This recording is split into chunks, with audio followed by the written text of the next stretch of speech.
La historia de Newton no es la de un genio tranquilo descubriendo verdades bajo un árbol. Es la historia de un cabrón brillante, profundamente herido, paranoico, vengativo y obsesivo, de una manera que honestamente casi da miedo. Y lo mejor es que probablemente todo ese genio salió precisamente de estar tan jodido emocionalmente. Y bienvenidos a Radio Locura 66.6 FM, ideas idiotas para gente inteligente, el podcast donde nos detenemos con todo el corazón y con todo el alma a diseccionar los grandes mitos e hitos de la literatura, la música y las artes en general, y en ocasiones especiales como esta también de las grandísimas mentes, quizás una de las más grandes mentes intelectuales que ha tenido el planeta Tierra. Mi nombre es Alex Siriana, alex.siriana en todas las redes sociales. No se olviden de que pueden escuchar toda mi música en las plataformas y por supuesto, yo como siempre les digo, vayan a escuchar esta música un poquito libre de sangre. Si ya se han enterado un poco acerca de las cosas que hace Spotify y Google y todo lo demás, lo pueden hacer de una manera un poco más tranquila en Bandcamp, donde por supuesto pueden apoyar tanto a mí como a sus artistas favoritos de una manera mucho más directa. Mi nombre es Javier, @ más o menos en todas las redes sociales. Tengo aquí en YouTube mi canal hermano de este proyecto, se llama Más o menos Literatura, donde comparto cosas que a nadie le importan pero a todo el mundo le sirven, es decir, reseñas literarias, comentarios críticos y culturales y demás cosas por el estilo. Y como siempre, muchísimas gracias a nuestro patrocinador oficial de Radio Locura, Fango Bazar. Ya están viendo en este momento una pequeña prueba de todas las cosas que tienen para ustedes. Vayan a buscarlos en Instagram, al igual que a nosotros, y tienen aquí todas nuestras redes sociales, Patreon, y también pueden formar parte de la tribu locurológica, que es directamente aquí en YouTube, siendo miembros del canal. Si la primera vez que estás viendo Radio Locura, te recordamos, te mencionamos, te hacemos patente la realidad de que el episodio anterior fue sobre Daft Punk, este dúo de robots que quisieron, que soñaron ser Se pasaron de humanos, verga. pero que ahí presentamos no solamente los discos claves, todos absolutamente, sino un pasito más de qué significa ser icónicamente androides y al mismo tiempo tan cercanamente humanos. Así que estos episodios, como este mismo que se está estrenando, se hacen una realidad los domingos a las 9 p.m. y durante toda la semana. También tenemos mini secciones que son cápsulas, que son videos donde hablamos de distintos temas de historia, de literatura, No se olvide de checarlos. arte, y todos esos están súper disponibles a lo largo de la semana, más o menos al mediodía. Son infinidad de oportunidades para que tú compartas esos bocadillos culturales con tus amigos en el recreo, con tus padres, con tus hermanos y con cualquier persona, realidad, cosa que quieras seguir conectando por medio del arte y la creatividad. Así que recuerden que la locura locura todo. Y que ser animal no está tan mal. Vamos a ver el intro y estamos de vuelta.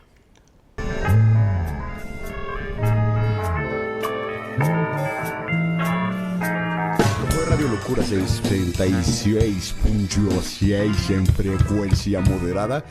Ideas idiotas para gente inteligente. Adiós.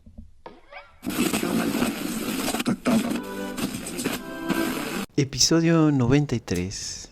Isaac Newton. Imagínate que eres tan obsesivo con entender cómo funciona la luz que literalmente te metes una aguja entre el ojo y el hueso del cráneo para ver qué chingados pasa. No estoy exagerando. Isaac Newton, el tipo que básicamente inventó la física moderna, se insertó una aguja en el globo ocular. Por ciencia, y lo mejor, escribió detalladamente lo que sintió. Ese nivel de obsesión enfermiza es exactamente lo que lo hizo un genio. El mismo hombre que matematizó el universo entero pasaba 30 años de su vida tratando de convertir metales en oro como cualquier brujo medieval. El padre de la ciencia racional era en secreto el último de los magos. Y cuando alguien lo contradecía o le robaba crédito, simplemente borraba su nombre de la historia. Literalmente como si nunca hubieran existido. La historia de Newton no es la de un genio tranquilo descubriendo verdades bajo un árbol. Es la historia de un cabrón brillante, profundamente herido, paranoico, vengativo y obsesivo, de una manera que honestamente casi da miedo. Y lo mejor es que probablemente todo ese genio salió precisamente de estar tan jodido emocionalmente. Vamos a empezar por el principio, porque para entender a Newton tienes que entender algo fundamental. Él nació el día de Navidad, tan prematuro que cabía en una pequeña jarrita. Ay, niño prematuro. Su padre había muerto 4 meses antes. En esa época, nacer en Navidad siendo huérfano se consideraba una señal divina, como si Dios te hubiera marcado para algo especial. Newton se lo creyó toda su vida. Demasiado. El problema es que cuando tienes 3 años y tu madre te abandona para casarse con un reverendo rico, esa bendición divina empieza a sentirse un poquito más como una maldición. Su madre Hannah lo dejó con su abuela y se fue a vivir a menos de 2 kilómetros.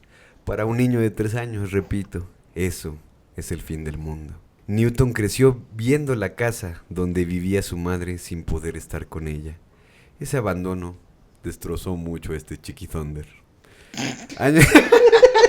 Años después, cuando era estudiante, escribió una lista de pecados. Entre ellos confesó haber amenazado a su padrastro y a su madre con quemarlos junto con la casa. Y eso obviamente no era poesía, era rabia pura.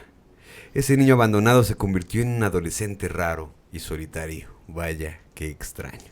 En la escuela no destacaba académicamente, pero todos lo conocían por sus inventos. Construía relojes de agua, molinos miniatura, cometas con linternas que aterrorizaban a los vecinos de noche, luego se hacía unas pinches lámparas, el güey hacía de todo. Los otros niños jugaban. Newton construía cosas y leía libros escondido detrás de los arbustos, mientras el ganado se escapaba. Los sirvientes decían que estaba loco. Tenían razón, solo que era el tipo de locura productiva. Finalmente, lo mandan a la universidad. Newton llega a Cambridge como lo que básicamente era un estudiante becado que tenía que servir a los ricos para pagar su educación. Una de las grandes cosas que nos van a hacer ver realmente la naturaleza de su estadía en Cambridge. Porque imagínense esa pequeña humillación. El futuro genio más grande de la ciencia sirviendo comida a pendejos que probablemente no podían ni hacer bien una suma.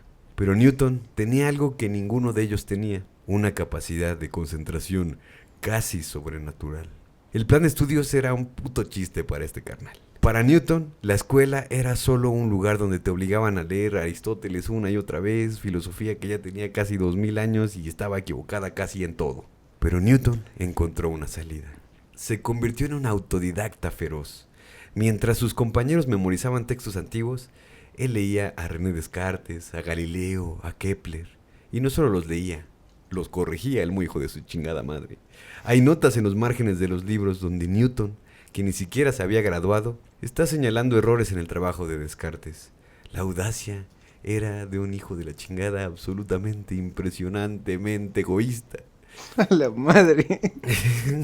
Y claro, también estaba su lado completamente desquiciado, porque cuando Newton se obsesionaba con algo, amigas y amigos míos, ¡agárrense! no había límites. Quería entender cómo funcionaba la visión, cómo percibíamos la luz. Entonces un buen día se quedó mirando fijamente al sol, reflejado en un espejo, hasta que quedó temporalmente ciego.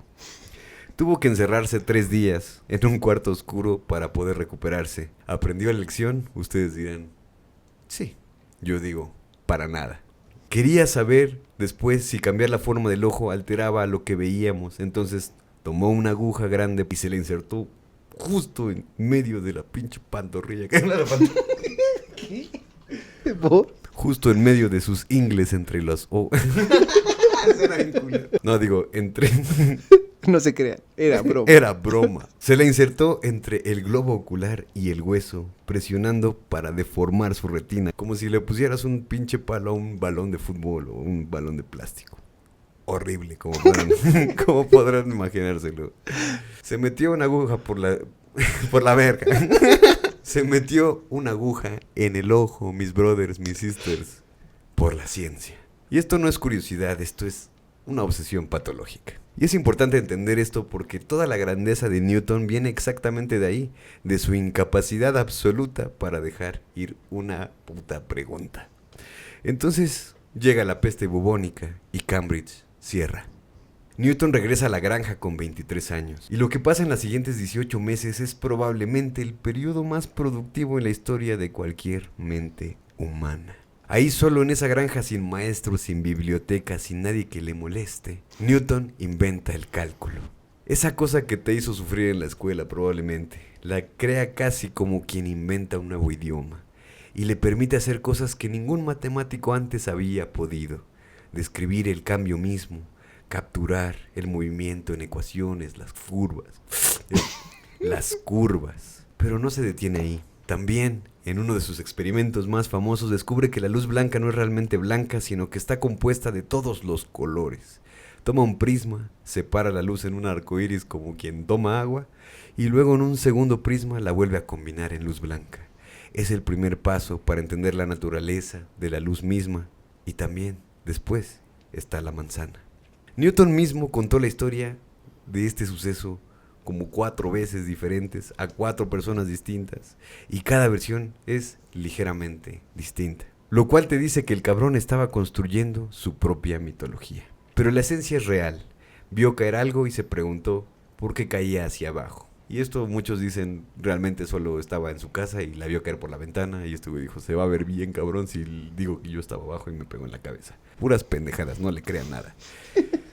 Pero lo más importante es, si la Tierra atrae a esta manzana, ¿por qué no atrae también a la Luna? Esa pregunta siempre lleva a una revelación monumental. La misma fuerza que hace caer la manzana mantiene a la Luna en órbita y a los planetas alrededor del Sol. La gravedad es universal. Ahí está la gravedad de las cosas. El internet de las cosas. Newton hace sus pinches cálculos de niño genio, que ya no era un niño, pero sí era un genio, y todo encaja perfectamente. Ha descubierto este grandísimo hijo de puta, ya verán por qué lo digo, una ley fundamental del universo. Una más. Pero aquí viene algo que dice mucho sobre su personalidad. No publica nada. Tiene en sus manos los descubrimientos más importantes de la ciencia y decide guardarlos para sí mismo en esta época de su vida. ¿Por qué? Porque el muy hijo de la chingada disfrutaba del poder secreto de saber algo que nadie más en el mundo entendía. Era como tener un superpoder privado. Esta necesidad de secreto va a ser un patrón por toda su vida. Es como un duendecillo al final del arco iris, literalmente, pero que casualmente habla inglés y descubre el cálculo y demás cosas. Tiene demasiado oro. Y sobre todo, güey, que una de las cosas que se pueden ver de una manera muy clara en Newton es que de repente este güey como que le gustaba tratar a los demás como si realmente fueran unos estúpidos, güey. Sí. Entonces, obviamente, con estas cosas que, pues ya sé yo, solamente yo, de toda la humanidad, cómo es que la luna es atraída a la Tierra y por qué la manzana cae y todas esas pendejadas. Solamente yo lo sé, güey. Tú eres estúpido. No eres lo suficientemente inteligente como para siquiera entender esto. Y ya veremos que esto lo hace, pero súper patente. Cuando regresa a Cambridge, su talento es tan obvio que a los 26 años lo nombran profesor de matemáticas. Uno de los puestos más prestigiosos de Inglaterra. El gran problema es que Newton es probablemente el peor profesor que te pueda llegar a tocar en tu salón de clases. Literalmente, él llegaba a dar clase y si no había nadie, por ejemplo, entonces leía sus conferencias a las paredes vacías y se iba.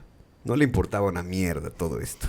Lo que él quería era investigar, experimentar, descubrir y meterse cosas entre el ojo y lo demás que se imaginen. Sí, eso nos habla rápidamente de la situación de que no es suficiente saber las cosas, sino que también hay una ciencia y un arte y distintas posibilidades en la educación. Para empezar a tener ganas de dar clases o de hacer sí, algo. Sí, motivación, ¿no? En todo caso. Entonces, la educación, como ustedes pueden verlo en una minisección ya del canal, por lo menos hasta el momento publicada, es siempre política y también siempre es una cuestión muy, muy de verdaderamente empatizar, no solamente con lo frío del conocimiento, que puede ser el mejor, como Isaac Newton. En este caso estamos hablando de Paulo Freire, ¿no? Que es uno Exactamente. de los grandes fundamentadores de una nueva propuesta, ¿no? Que él hace para poder ver de una manera más directa, más chingona, más humana la educación en general, ¿no? Exactamente. Newton también construye un telescopio reflector que funciona con espejos en lugar de lentes, eliminando las distorsiones de color. Y no solo lo diseña, lo construye él mismo, puliendo el espejo con sus propias manitas. Cuando lo presenta, obviamente causa sensación. Lo hacen miembro de la sociedad científica más importante de Inglaterra, solamente con 29 años. Ándale. Con esa validación se siente seguro para publicar su teoría sobre la luz y los colores. Y la presenta con una confianza que ya roza la arrogancia, como les estaba diciendo. Y él mismo decía, es la más rara averiguación que se ha hecho hasta ahora en las operaciones de la naturaleza. Sí, güey. No está siendo humilde, te está diciendo que acaba de cambiarlo todo, absolutamente. Pero entonces esta es la parte de la historia donde entra este queridísimo hijo de la chingada, otro güey que se llama Robert Hooke, y aquí es donde empieza el chisme bastante bueno. Gancho a Newton. Hooke era el tipo encargado de los experimentos en la sociedad científica, un científico brillante ya por derecho propio, ni siquiera necesitamos realmente presentarlo. Lee el trabajo de Newton sobre la luz y lo critica. No dice que está mal, solamente sugiere que hay otras formas de interpretar los experimentos. Para cualquier persona normal como tú y como yo, eso sería el inicio de un debate científico saludable o incluso una plática de sobremesa. Sí, una discusión al final de un artículo científico. Para Newton es una declaración de guerra. La respuesta de Newton es apocalíptica, hecatómbica. Le escribe a la sociedad diciendo que se arrepiente de haber publicado, que la filosofía natural es una señora impertinente, lo dice entre comillas, y que desearía no haberse metido nunca con ella. Amenaza con nunca volver a publicar nada. Esta reacción extrema ante cualquier crítica va a definir todas sus relaciones por el resto de su pinche vida. El tipo era un tipo brillante, pero frágil como el cristal. Pero lo más interesante de esta época es lo que Newton estaba haciendo en secreto, obviamente. Porque mientras el mundo lo conoce como el brillante matemático, en su laboratorio privado se está convirtiendo en un alquimista bastante hardcore. La alquimia en el siglo XVII no era solo intentar convertir plomo en oro, que es casi todo lo que nos dejan saber al respecto. Era una búsqueda espiritual compleja que mezclaba química, misticismo, filosofía y religión. Newton se obsesiona con la alquimia durante 30 años. Su laboratorio se vuelve legendario. El fuego nunca se apagaba. Newton pasaba noches enteras frente a sus hornos tomando notas crípticas. ¿Y qué buscaba? Te preguntarás tú. Buscaba lo que los alquimistas llaman el espíritu mercurial, una fuerza que animaba la materia. Creía en una sabiduría antigua perdida. Y aquí está lo fascinante. Esa búsqueda mística de fuerzas ocultas que actúan a distancia es exactamente lo que lo lleva a conceptualizar también la gravedad. La idea de que algo puede atraer otra cosa sin tocarla a través del vacío es fundamentalmente algo mágico. Y Newton lo sabía. Usaba un seudónimo alquímico, Jehová Sanctus Unus. Escribió más de 1 millón de palabras sobre la alquimia, más que sobre física y matemáticas combinadas, que es un dato que casi no se sabe, y nunca publicó nada porque temía que ciertos conocimientos causaran un daño inmenso para el mundo. Estaba loco este güey. No mames, estaba loco este güey. El economista Keynes, cuando finalmente tuvo acceso a los papeles alquímicos de Newton en el siglo XX ya, dijo algo brillante al respecto. Newton no fue el primero de la era de la razón, fue el último de los magos. Y tenía razón. Newton vivía con un pie en el mundo medieval de la magia y otro en el mundo moderno de la ciencia, y de alguna manera esa tensión es lo que lo hizo tan extraordinariamente productivo. Pero también hablando de estas tensiones que tenía este chiquitonder, también está su fe religiosa. Porque mientras realiza experimentos secretos de alquimia, Newton también está estudiando obsesivamente la Biblia y llega a una conclusión peligrosísima. La doctrina de la Trinidad es completamente falsa. Jesús no es igual a Dios Padre, es un subordinado a Él. A esto se le llama arrianismo y en la Inglaterra del siglo XVII es una completa herejía que podría arruinarte la vida si no es que llevarte a la mismísima horca. Newton tiene que mantener esto en secreto absoluto. Cuando llega el momento en que debería ordenarse como sacerdote, cosa obligatoria para mantener su puesto, logra conseguir una dispensa especial del rey. Es el único profesor en la historia de Cambridge que consigue esto. El tipo, obviamente, tenía palancas. Escribe tratados teológicos enormes que nunca publica, porque este cabrón nunca publicaba nada. Calculaba las dimensiones exactas del templo de Salomón porque cree que Dios codificó las proporciones del universo en su arquitectura. Estudia profecías bíblicas intentando descifrar una cronología exacta de la historia. Para Newton, la religión y la ciencia no están separados, son dos formas de estudiar la mente de Dios. Cosa que ya veremos en el episodio de Sor Juana. Los siguientes años son de retiro casi total. Newton se encierra en Cambridge, evita la correspondencia, rechaza invitaciones. Su reputación crece, pero él se vuelve más solitario. Cuando su madre muere, viaja para cuidarla y pasa algunas noches enteras con ella en vigilia. Es quizás uno de los pocos momentos donde vemos algo parecido a la ternura humana saliendo del cuerpo de Isaac Newton. Después, cuando regresa, se vuelve extrañamente agresivo persiguiendo deudores con una tenacidad implacable. Y entonces sucede algo que nuevamente lo va a cambiar todo. Un astrónomo llamado Edmund Halley, que probablemente le suene por el cometa Halley, lo visita con una pregunta. Si la fuerza entre el Sol y los planetas, ya saben estas preguntas que hace la gente, cerebrito. Si la fuerza entre el Sol y los planetas disminuye con el cuadrado de la distancia, como usted lo ha dicho, Sir Isaac Newton, ¿qué trayectoria seguirían los planetas? Newton responde inmediatamente y casi diciéndole como... Es obvio. Eres un puto imbécil, esto es más que obvio, es una elipse. Halley se queda atónito. ¿Y tú cómo lo sabes? Lo calculé. ¿Podría yo ver ese cálculo, maestro? Lo amo, quiero besarle los pies, casi casi. Newton busca entre sus papeles, no lo encuentra y promete enviárselo. 3 meses después, Halley recibe un tratado de 9 páginas con las demostraciones completas. Se da cuenta de inmediato de que tiene en sus manos algo monumental. Le suplica a Newton que lo expanda en un libro completo, y aquí es donde Newton se vuelve una máquina poseída. Durante los siguientes 18 meses trabaja con una intensidad que da miedo. Se olvida de comer, se olvida de dormir. Su asistente lo encuentra a veces corriendo en bata hasta su escritorio para anotar algo antes de que se le olvide. Un poco en el tenor del mismísimo David Lynch. Vayan a ver su episodio, que es uno de los grandes episodios de aquí de Radio Locura, y donde podemos ver estas ideas que de repente te pueden empujar a tener pensamientos muy perversos hacia tu propio cuerpo si es que no los consientes. El resultado son los Principia. 3 libros que literalmente reinventan cómo entendemos el universo. Newton establece 3 leyes del movimiento que todavía se enseñan hasta hoy. Luego demuestra la ley de gravitación universal. Cada objeto en el universo atrae a cada otro objeto con una fuerza proporcional a sus masas e inversamente proporcional al cuadrado de la distancia entre ellos. Es decir, pura pinche mamada que quiere decir yo soy la verga, ustedes no saben nada. Con estas leyes, Newton puede predecir el movimiento de los planetas, calcular las mareas, explicar la forma de la Tierra, entender por qué los cometas tienen órbitas elípticas. Básicamente, este hijo de la chingada matematiza el cosmos entero. Y es probablemente el logro intelectual individual más grande de toda la historia universal. Pero Newton, siendo el mismo Newton del que estamos hablando, escribe el libro intencionalmente difícil. Lo escribe en latín, no en inglés. Usa notación complicada para que no lo entiendan. Omite pasos en las demostraciones para que solo los cerebritos pudieran entenderlo. ¿Por qué? Para que en sus propias palabras, evitar ser molestado por pequeños matemáticos superficiales. Quiere que solo las mentes realmente brillantes puedan seguirlo. Es una forma de venganza preventiva contra los críticos.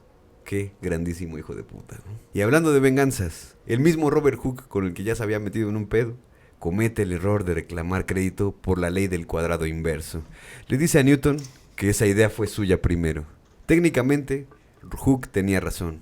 Él había sugerido eso. Pero hay una diferencia enorme entre sugerir algo y demostrarlo matemáticamente. Es como la diferencia entre decir los humanos deberían poder volar y construir un avión realmente funcional.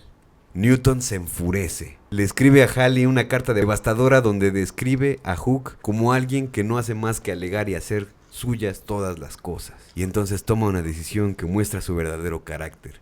El verdadero carácter de un hijo de puta. Borra toda mención de Hooke del manuscrito. Cada referencia, cada agradecimiento, Hooke es borrado del mapa. Ya me voy, me llevo mis juguetes. Es la primera vez que vemos esa táctica de cancelación total. Incluso inventó la cultura de cancelación este cabrón.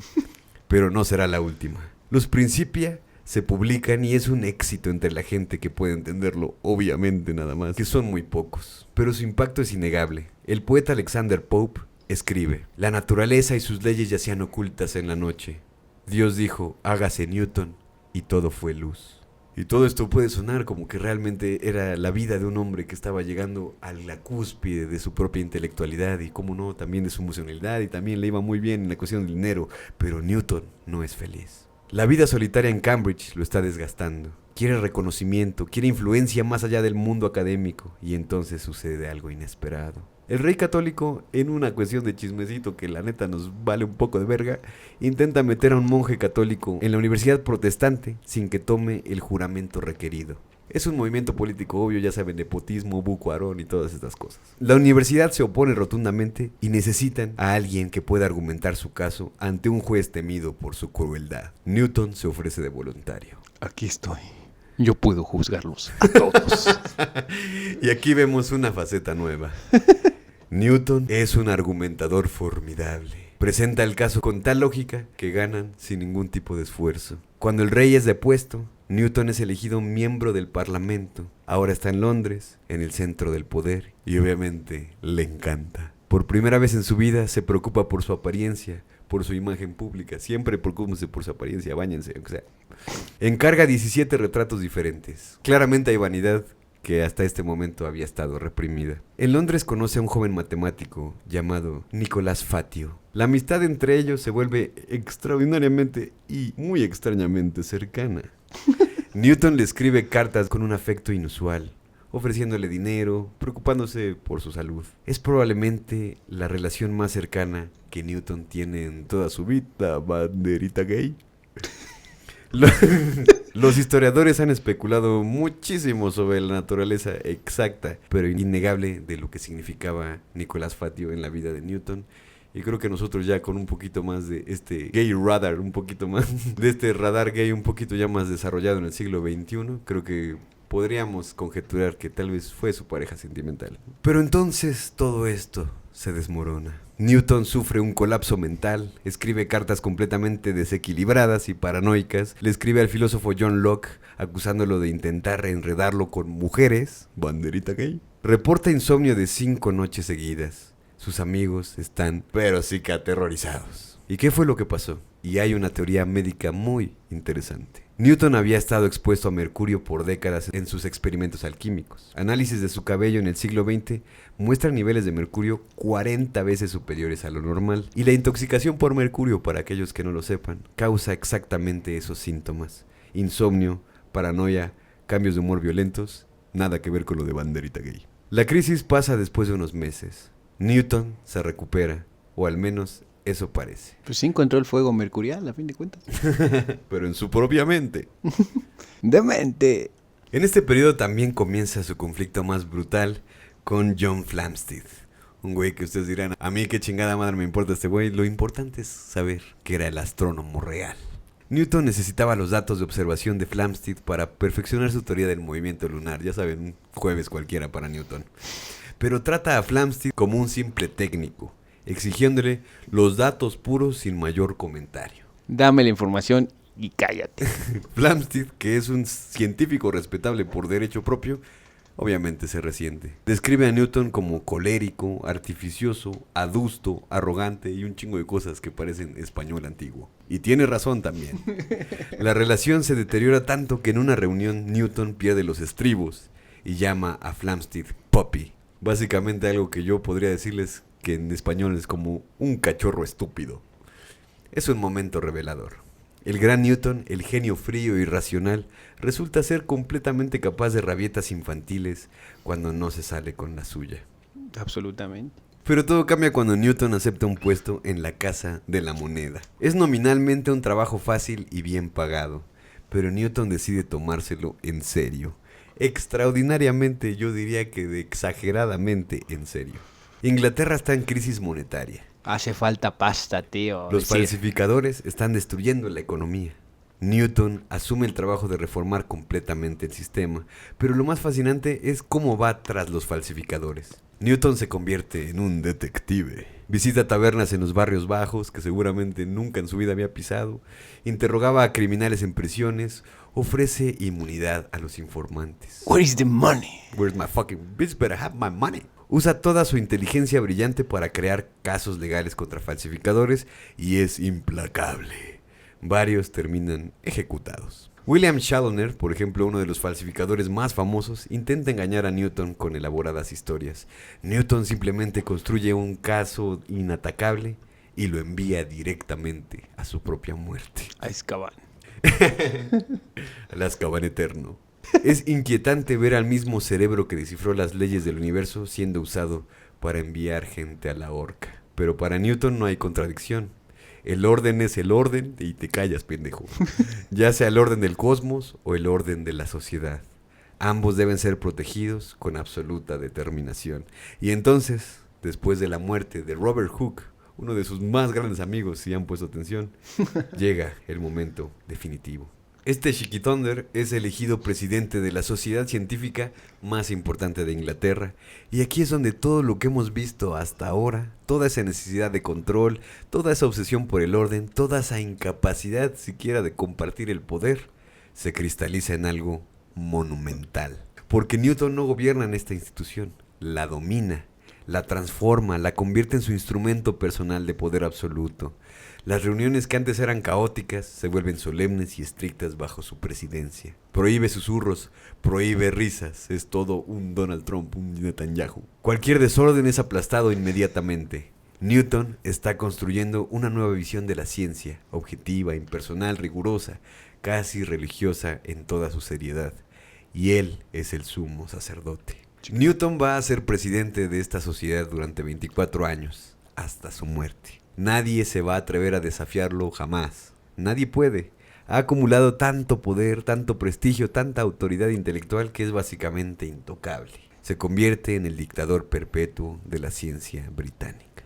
Y desde esa posición de poder absoluto, hace lo que siempre quiso hacer, publicar su óptica. Ahora sí. Pero esta vez escribe este libro en inglés, no en latín. Quiere que más gente pueda leerlo, porque ahora sí quería que lo entendieran, porque Robert Hooke ya estaba muerto. Newton esperó literalmente a que su crítico más molesto muriera para publicarlo. Ese nivel de rencor es impresionante, mi bro. Un genio también para el odio. El libro es brillante, pero también revela su lado místico. Establece que hay 7 colores en el espectro, porque hay 7 notas musicales. Es puro pitagorismo, la idea de que el universo está construido sobre proporciones armónicas. El científico racional y el místico alquímico siguen siendo la misma persona, pero su mayor batalla aún está por venir. Y va a ser en contra de uno de los grandes genios de la época, Gottfried Wilhelm Leibniz. Y aquí, amigos y amigas mías, es donde Newton muestra su lado más hijo de puta. Leibniz, el filósofo y matemático alemán, había desarrollado el cálculo independientemente. Sus notaciones eran diferentes, su enfoque era diferente, pero básicamente había llegado a las mismas ideas. En un mundo normal, esto sería celebrado como un descubrimiento paralelo fascinante. Pero Newton no vive en un mundo normal. Para él, solo puede haber un primero. Los segundos no cuentan. Cuando la disputa sobre quién inventó el primer cálculo se vuelve pública, Leibniz comete el error estratégico de pedir a la sociedad científica que investigue y determine quién tiene la probidad. ¿Cuál es el gran problema de esto? Que Newton es el presidente. Lo que sigue es una de las manipulaciones más descaradas en la historia de la ciencia. Agárrense porque eso está cabrón. Newton personalmente selecciona a los miembros del comité investigador, personalmente reúne toda la documentación y cuando se publica el informe final que lo declara el primer inventor del cálculo, resulta que Newton mismo escribió gran parte de ese reporte. Con su propia letra, es juez, jurado y verdugo de su propio caso. Es tan descarado, tan obviamente corrupto, que casi tienes que admirar la audacia. Robé poco, robé poquito. Pero el PRI robó más. El tipo no solo manipuló el proceso, lo hizo tan abiertamente que básicamente estaba diciendo, sí lo estoy manipulando, ¿y qué? ¿Tú me vas a detener, pendejo, que no tienes nada en la cabeza? Leibniz está indignado, pero no tiene forma de ganar. No la había. Newton controla la institución científica más importante de Inglaterra. Pero esto no se detiene ahí. En la segunda edición de Los Principia, borra toda referencia a Leibniz también. El mismo método que usó con Hooke, ahora aplicado a Leibniz. Cancelación total. Si Newton no quiere compartir el crédito, entonces prefiere que tu nombre desaparezca de la historia. Y cuando Newton defiende su victoria, lo hace con una arrogancia que te deja sin palabras. Los segundos inventores no cuentan para nada.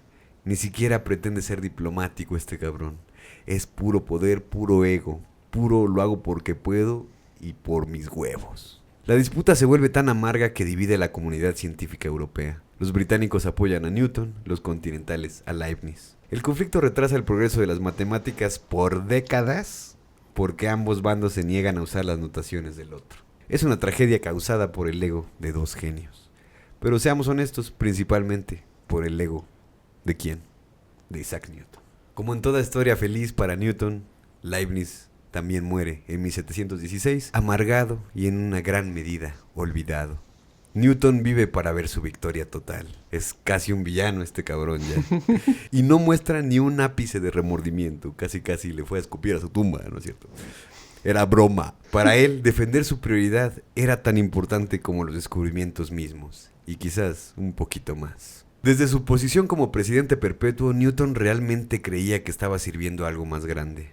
Estaba construyendo un nuevo orden científico donde la verdad se establecía por demostración rigurosa, no por debates retóricos, todos pendejos como de Grecia. El problema es que él era el árbitro final de qué demostraciones contaban y cuáles no. Era un dictador ilustrado, pero un dictador al fin. Los últimos años de Newton son muy extraños.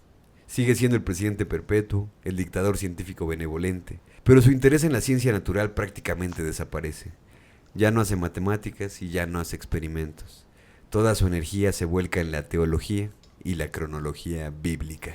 Publica trabajos intentando establecer una cronología exacta de los reinos antiguos basada en las escrituras. Desarrolla una teoría compleja donde el universo entero es el cuerpo espiritual de Cristo, entre comillas, quien es subordinado al Padre, como ya lo había dicho. Su arrianismo nunca lo abandonó, solo se profundizó. Su sobrino político lo describe como un hombre humilde y caritativo en estos años, y al parecer solo en estos años. Pero también nota que sigue siendo reservado, que nunca se relaja completamente. Newton ha construido muros tan altos alrededor de sí mismo que incluso en su vejez no puede perforar. Y acumula una fortuna muy considerable, más de 30,000 libras. Una cantidad enorme para la época, que más o menos ya haciendo la conversión, que estuve ahí como 5 minutos, ¿cuál era el pinche cambio en 1700? Son como 85 millones de pesos del 2025. Comienza a distribuir su propiedad entre los familiares. Y en un acto muy característico, quema montones de información, presumiblemente sus papeles alquímicos y teológicos más heréticos. Hasta el final, protegiendo sus secretos, como no, mi chiquitonder. Y entonces llega el final, y es perfecto en su obstinación. Newton cae enfermo con cálculos renales. Cálculo. Yo también lo pensé, qué pendejada. El dolor de esos cálculos es brutal y espantoso, no nada más en su mente, sino en sus riñones. Su mente sigue clara, sigue trabajando, sigue calculando, sigue siendo Newton hasta el último momento. Cuando el párroco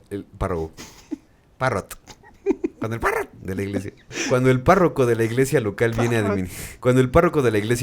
administrar los sacramentos finales, Newton hace algo que resume toda su vida. Se niega. No, ni madres. No va a suscribir a la doctrina trinitaria de la Iglesia de Inglaterra. Esas mamadas de que el pinche Padre, el Hijo y el Espíritu Santo son la misma cosa es una herejía para él. Chinguen a su madre. Ni siquiera en su lecho de muerte. Ni siquiera cuando estaba muriendo. El niño que amenazó con quemar a su padrastro porque traicionó sus creencias se ha convertido en un anciano que prefiere morir sin los sacramentos antes que traicionar sus propias ideas. Es un acto de terquedad, si me lo permiten, magnífica. Newton pudo haber mentido, pudo haber fingido, pudo haber tomado el camino fácil. Nadie lo habría sabido, pero no. Después de 84 años de mantener su herejía en secreto, después de toda una vida de esconder sus verdaderas creencias, en el momento final elige la honestidad. Ok. Muere negándose a comulgar, el hereje hasta el último suspiro. Su funeral es un evento de estado. Es enterrado en la abadía de Westminster, entre reyes y héroes nacionales. Voltaire, que asiste, queda asombrado. Bueno. En Francia dice, un gran científico habría sido afortunado de tener un entierro decente. En Inglaterra, Newton es tratado como la verdadera realeza. Y aquí podemos ver la más grande ironía final, quizás la más grande de todas. El hombre que pasó 30 años como alquimista secreto, el hereje que niega la Trinidad, el místico que creía en sabiduría antigua y que calculaba las dimensiones del templo de Salomón, es el hombre que se convierte en el símbolo mundial de la razón científica pura. El padre de la era de la Ilustración era, en secreto, el último mago medieval. Newton mismo parece haber entendido la paradoja. Cerca del final de su vida, resumió su carrera con una metáfora hermosa y melancólica. No sé cómo puedo ser visto por el mundo, pero en mi opinión, he sido solo como un niño jugando a la orilla del mar, divirtiéndose encontrándose de vez en cuando un guijarro más liso o una concha más bonita de lo ordinaria, mientras el gran océano de la verdad permanece sin descubrir frente a mí. Es una declaración de humildad genuina, pero también de frustración. A pesar de todos sus logros monumentales, Newton sentía que apenas había arañado la superficie. Las preguntas más profundas, las que realmente le importaban sobre Dios, el espíritu, la naturaleza última de la realidad, esas seguían sin respuesta. Y quizás esa es la verdadera lección de Newton. No es solo que fue brillante, que fue obsesivo, que cambió cómo entendemos el universo. Es que estaba profundamente jodido de humanidad, herido por el abandono, desesperado por reconocimiento, capaz de rencores mezquinos y venganzas elaboradas y muy pasadas de verga, si me lo permiten. Solitario, paranoico, probablemente intoxicado por mercurio. Un genio absoluto que también metía agujas en sus propios ojos y borraba gente de la historia cuando lo contradecían. Su legado es complicado porque este hombre mismo era un hombre complicado. Nos dio las herramientas para entender el cosmos mecánicamente, pero él mismo nunca dejó de buscar el espíritu que animaba toda esta maquinaria. Estableció el método científico riguroso, pero pasó décadas persiguiendo la piedra filosofal. Demostró que el universo opera bajo leyes matemáticas inmutables, pero creía que esas leyes eran los pensamientos de Dios hechos manifiesto. Y quizás es bastante apropiado verlo de esta manera porque Newton vivió en el momento exacto donde el mundo antiguo se encontraba con el mundo moderno. Quizás él fue el que lo inventó. Él tenía un pie en cada una de estas etapas de la humanidad y desde esa posición imposible, única, creó algo que ninguno de los dos mundos por sí solo podría haber producido. Y entre las cosas más destacables, por supuesto que con Newton uno puede dedicar vidas enteras para repasar Sobre sus todo ideas. entender, ¿no? Sí, para repasar y entender, para pesar todas sus ideas, sus propuestas y sus revoluciones en sí mismas, en cada una de sus innovaciones científicas. Pero lo que yo quiero destacar por un lado es la preeminencia, digamos, de una especie de esto está limitado para gente que puede entenderme y aún así hacerlo aún más limitado. Creo que es de las más grandes paradojas de lo que significa la ciencia en general, el conocimiento hecho método y la matemática y la física y demás cuestiones, digamos, de ciencias exactas. Lo que trato de decir es que muchas veces en la academia, literalmente en esta academia inglesa, todo a veces se vuelve tan cifrado, tan pesado, que nos separa de la realidad cotidiana, aunque nos sirva en el día a día. Entonces, esta problemática constante en la cuestión académica, las cuestiones culturales y al mismo tiempo científicas, nos habla de lo que destaca mucho, por ejemplo, Enrique Serna, que de hecho es alguien que ya tiene en nuestro canal su propio episodio. Quiero hablar específicamente del libro que él tiene, que se llama específicamente Genealogía de la soberbia intelectual, donde básicamente él hace todo un repaso de que a lo largo de la historia ha habido cotos de poder, grupos o grupúsculos, muy pocas personas que tienen lo esotérico, lo que es limitado, lo que solamente los aprendidos, los enterados, los iniciados pueden comprender. Y Newton también en esto está a medio camino de ello. Lo más simbólico, para que quede muy claro con esto, es que el primer libro que como tal se permite publicar está en latín. Y el segundo, el de óptica que vimos a lo largo de este episodio, ya está en inglés. También ahí simbólicamente está trabajando por un lado para limitar, para hacer mucho más farragoso, pesado el conocimiento y el método científico aplicado, y por otro lado no, cuando lo publica en, digamos, lengua vernácula, no en latín. Vulgar, asquerosa, ¿no? Entonces, creo que esto también nos habla de las paradojas que hay también en el mundo cultural, académico, de que muchas veces por buscar ser mucho más precisos, por buscar ser mucho más abarcadores, dejamos de lado la divulgación, dejamos de lado la educación y sobre todo prácticas de enseñanza-aprendizaje. Sé que en este propio video intentamos hacer un poco lo contrario. Sí, recuperar las ideas en peligro de extinción, sí hablar de los grandes referentes o de rarezas literarias, artísticas o culturales en general, pero siempre de cara y de frente a ustedes que nos están viendo, porque esto es un diálogo. Y aunque Newton muchas veces pecaba de ser monólogo, monolítico, limitado, hacerlo privado, hacerlo esotérico, en Radio Locura queremos reivindicar la potencia que tienen sus textos, obviamente ya funcionando en lo que es estudios de cualquier nivel, sobre todo de estas ciencias exactas, pero que es también algo sumamente humano. Y lo humano, al igual que engloba las ciencias más precisas, evoca también la historia misma de los genios, que en este caso no solo son incomprendidos, Isaac Newton, porque sí hay gente que podía estarse codeando con él, al menos en sus capacidades, ¿no? Como Leibniz, como Halley, como el mismísimo Hooke, pero que también tienen todas estas posibilidades de hacerlo muchísimo más abierto, ¿no? Entonces, esta problemática constante entre divulgación, difusión y especialización, profundización, es algo que Newton también nos está planteando, o su figura, su legado, en todo momento.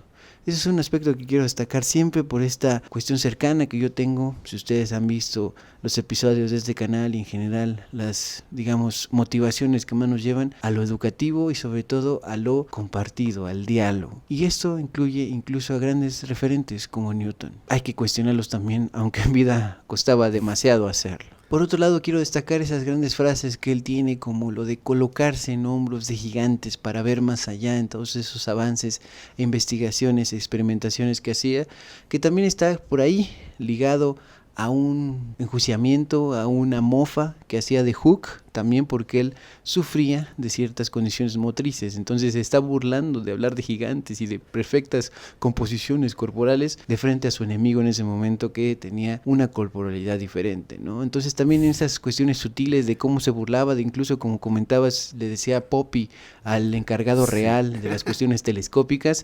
Ahí vemos también que la ironía funciona a veces también no solamente con las posibilidades más enriquecedoras, que es criticar a las figuras de poder o de hacia arriba, ¿no?, a los que ostentan el control, sino también de ser bastantes canallas estos enjuiciamientos o maneras que tenía Newton, que obviamente vienen reforzadas por algo que Freud después nos hará investigar en cada uno de estos casos, cómo se forma su psique, cómo se forma su sensibilidad. También fue un niño y también fue un ser humano sufriendo, aquejado y también, sobre todo en muchos momentos, sentido de abandono. Y otra de sus frases que quizás no es tan famosa es la siguiente: el tacto es la habilidad de llegar a un punto sin hacer un enemigo, cosa que a lo largo de su carrera muchas veces se le olvidó, y es una nueva oportunidad para hablar de las paradojas humanas en medio y sobre todo atravesando los grandes genios de la historia. Creo que esto mismo, de la falta de amabilidad, de la falta de mesura, de esta falta, por supuesto estando en Inglaterra por cuestiones de reino y demás, de democracia o alguna especie de igualdad entre pares, creo que es algo que nos sigue pesando demasiado, ¿no? Yo creo que la ciencia, en todo caso, tiene que ser el diálogo continuo, pero también la ciencia es política. Entonces, en Newton estamos viendo todas esas espadas que se clavan entre sí, comunicar los descubrimientos, las innovaciones, pero al mismo tiempo hay rencillas y demás cuestiones.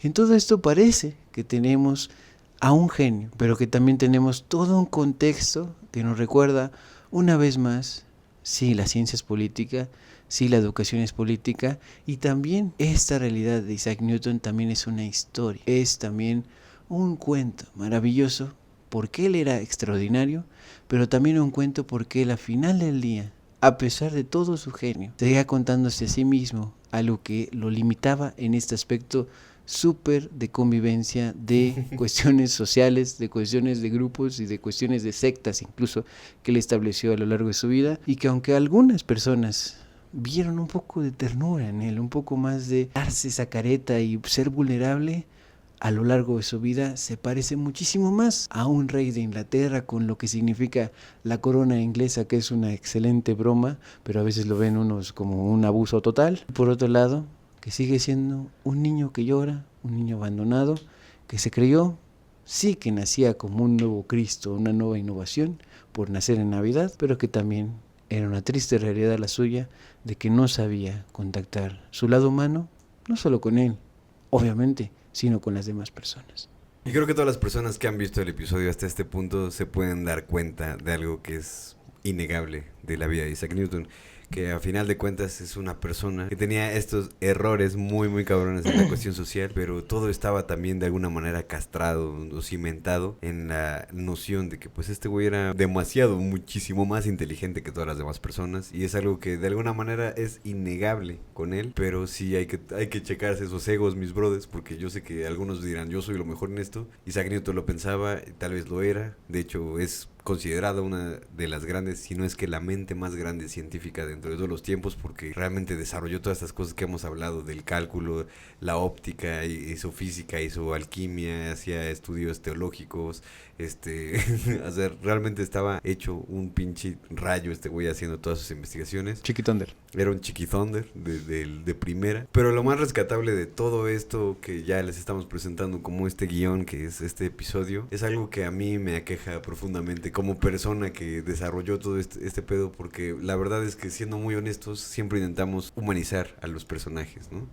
con Isaac Newton es un caso bastante espléndido de cómo tu forma tan pinche egoísta y culera de ver la vida te pone en los lugares donde realmente sí necesitas estar, tal vez como individuo, pero que te están envileciendo muy cabrón, ¿no? O sea, el hecho de que él tuviera un poder casi ilimitado, porque básicamente los reyes y la gente más poderosa de su época estaban bajo escrutinio, incluso intelectual simplemente de poder, de palancazos, abajo de Isaac Newton, ¿no? Para mí una de las cosas rescatables de todo esto es que veamos también que hay casos donde realmente si tú lo ves a él a través de todos sus inventos y simplemente lo juzgas como una persona, es muy probable que termines pensando que era un completo idiota, ¿no? Que era un verdadero hijo de la chingada. Un canalla, un nefasto, un bribón. Exactamente. Pero para mí esa es una conversación que se debe llevar en los comentarios. Realmente las cosas que estamos viendo de las personas a las que admiramos no siempre son las cosas que están ocurriendo tras bambalinas. Y con Isaac Newton nos podemos dar cuenta, más o menos 3 siglos después de su nacimiento, que al intentar entender su historia nos damos cuenta de que sí es la figura más marcada de este genio incomprendido, que realmente nadie podía plantarle así un hasta aquí, porque sus límites iban más allá de la gente que estaba en su época, ¿no? Y probablemente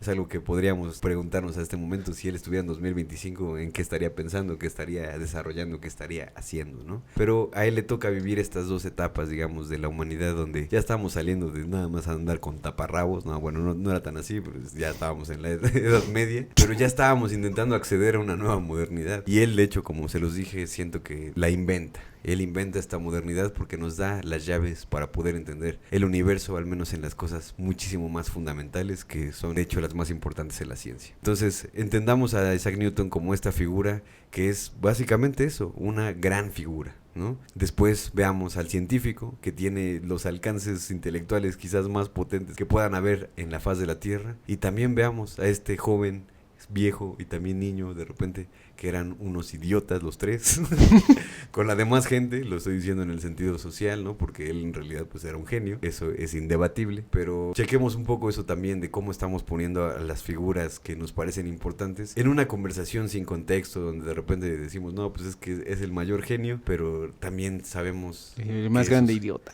Esos genios son humanos, esos genios tienen heridas profundas. Nuestra mente todo el tiempo nos está poniendo en situaciones que a lo mejor no nos gustaría que estuvieran ahí. Y para Isaac Newton esto era un ir y venir, ¿no? Porque todas las cosas obsesivas en las que este güey se metía, les digo, en la cuestión de la alquimia es algo muy impresionante el hecho de pensar que él era una persona absolutamente científica, pero tenía estas creencias, ¿no? Porque les digo, él estaba realmente atrapado, digamos, en el tiempo para poder desarrollar otras cosas que ya entendemos como más modernas, pero la alquimia, por ejemplo, en su momento se veía pues básicamente como una química, ¿no? Pero todas estas cosas estaban absolutamente ligadas con textos sagrados y antiguos y todo este pedo. El punto es un poco entender que a pesar de intentar hacer una figura muy humana de Isaac Newton, pues se las estamos presentando tal cual fue. Cada una de las cosas, el hecho de llamarle cachorrito estúpido, Poppy a este güey y que terminara tomando estas posiciones de cancelación, de repente son simplemente matices dentro de toda su historia, que no quitan todos los grandes descubrimientos que este hombre hizo, y creo que eso es algo que hay que tomar en cuenta, sobre todo en esta conversación que para nosotros es importante, pero creemos que nunca realmente se acaba el hecho de separar a la obra del artista. En este caso me parece que Isaac Newton es un verdadero artista del método científico, porque realmente lo está desarrollando desde cero, básicamente. No es porque haya ignorado a los griegos o todas estas cuestiones más clásicas de cómo hacer la ciencia, pero sí la estaba revolucionando casi desde su origen, ¿no? Entonces hay que entender a Isaac Newton como esta persona que hizo todas estas cosas absolutamente increíbles, cosas que yo dudo mucho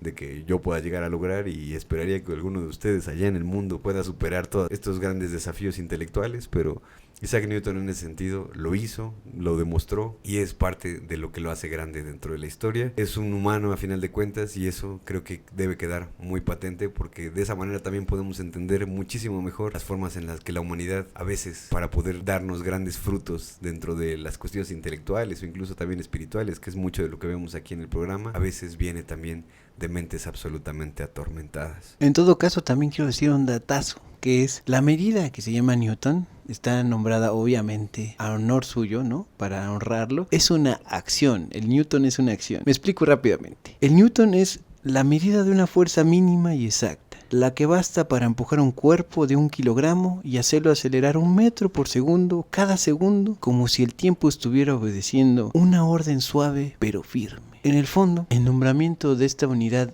de medida de acción creo que puede simbolizar de la manera más poética y científicamente posible el sistema métrico aplicado a un movimiento, pero también una palabra reflejando la acción más importante de toda la carrera, al menos desde mi perspectiva, de Isaac Newton, que es todo lo que fundamentó, todo lo que se sigue tomando como base para los avances que incluso se pueden cuestionar ya en nuestros tiempos y también a principios del siglo XX con otros grandes artistas de la ciencia, es que habla de acciones, experimentaciones e incluso las cosas más radicales, fomentando el odio también y la segregación a sus compañeros, pero son a fin de cuentas acciones en la vida de Newton.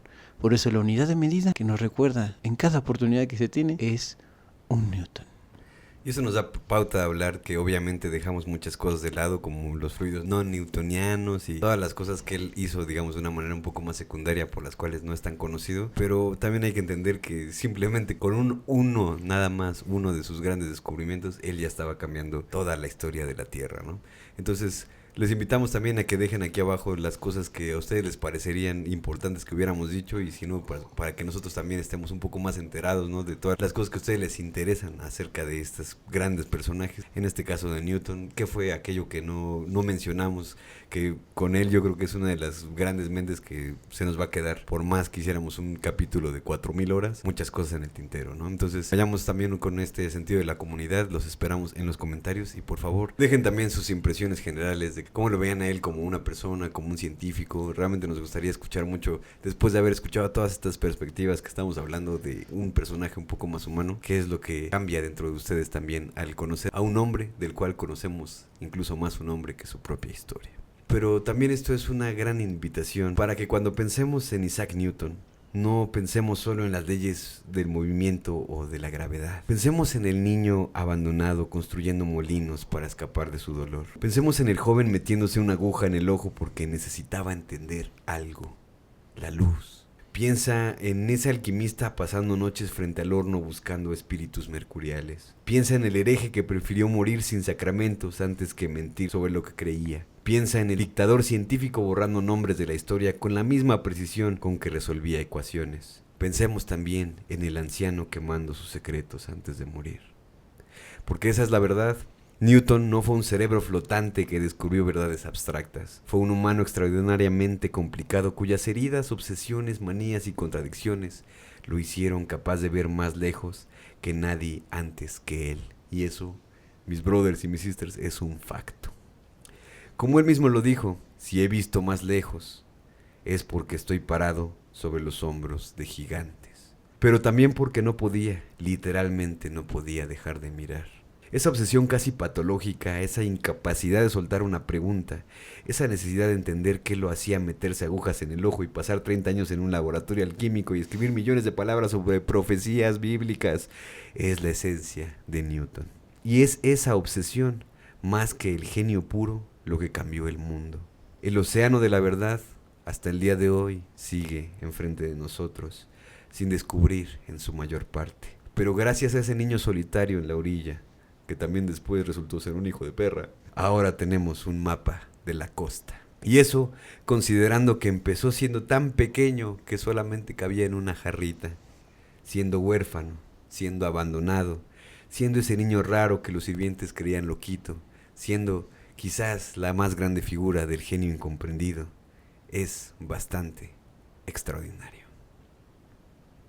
Y si has llegado hasta aquí para saber que estuvimos poniendo atención, que compartimos hasta el final cada uno de los episodios, en esta ocasión te pedimos que pongas en los comentarios, si no tienes otra cosa más que dejarnos, la frase, picarse los ojos para salvar a la ciencia, porque eso es finalmente lo más claro y extraordinario de brutalidad, incluso para sí mismo, que realizó Isaac Newton, como lo vimos a lo largo y desde el principio de este episodio. Por supuesto que sí, uno muy especial desde Radio Locura. Recuerden que el episodio anterior que tuvimos el domingo a las 9 p.m, como siempre, fue el de Daft Punk, unos robots humanoides o humanos robotoides que revolucionaron completamente la música electrónica y que obviamente para el mainstream y para todas las personas que ya vivimos después de toda esta gran revolución musical, pues nos parece algo pues completamente natural, cotidiano, ¿no? Ajá, Pero como en si su fuera momento, cualquier cosa de Isaac Newton. pues esas pendejadas, güey. Pero realmente llegaron a cambiar muchísimo la manera en la que vemos la música. No se pierdan ese grandísimo episodio que ya está disponible en el canal. Y como siempre también recuerden que tenemos estas mini secciones de lunes a viernes donde les contamos datos de absolutamente un chinguísimo de cosas que tienen que ver con libros, con pintoras, con inteligencia artificial, con cacahuates japoneses, con el karaoke. Ustedes vayan a verlo. Ahí tenemos no sé cuántos pinches videos, ya son como 400 o lo que sea. Y de verdad les invitamos a que vayan y disfruten de todo este contenido, que son básicamente estos grandes episodios, pero en versión chiquita, mini secciones. Muchísimas gracias a Fango Bazar, el patrocinador oficial de Radio Locura, que convierte nuestros episodios en playeras como estas que están desfilando en la pantalla, que ustedes pueden solicitar directamente en su Instagram. Así que si no lo han hecho, esta es una oportunidad más para que lo sigan y soliciten esta mercancía que nos ayuda mucho al corazón y también a las pancitas. Desde luego ustedes pueden apoyarnos también de una manera más directa siguiéndonos en Patreon, formando parte de la tribu Lucorológica también como miembro del canal directamente aquí en YouTube. Y síganos por favor en Instagram porque ahí anunciamos cuando ya se va a estrenar el siguiente episodio y demás novedades para estar más en contacto. Mi nombre es Javier, @ más o menos en todas las redes sociales. Tengo aquí en YouTube el canal hermano de este proyecto, se llama Más o menos Literatura, donde comparto cosas que a nadie le importan, pero a todo el mundo le sirven, reseñas literarias, comentarios críticos y culturales y demás cosas por el estilo. Mi nombre es Alex Siriana, alex.siriana en todas las redes sociales. No se olviden buscarme por allá y mandarme unos pinches mensajes de vete a la verga, pendejo, me cago tu episodio de Isaac Newton. También no se olviden de que pueden escuchar mi música en todas las plataformas, preferentemente en Bandcamp, donde ahí pueden apoyar a todos sus artistas de manera directa. Se los digo realmente como un tip y aparte es absolutamente gratis. Y es una forma más ética de poder escuchar música, no nada más también por las cuestiones que están ocurriendo en Medio Oriente y todas estas cosas que de la gente que está intentando llevarse el pinche mundo entre las patas, sino también porque la industria de la música es una puta mierda y pues quién soy yo para contarles eso, pero pues es algo que tienen que saber. Esto fue Radio Locura 66.6 FM, ideas idiotas para gente inteligente. Isaac. Adiós. Ahí lo Yo lo edito. Bueno, mi pana, una más.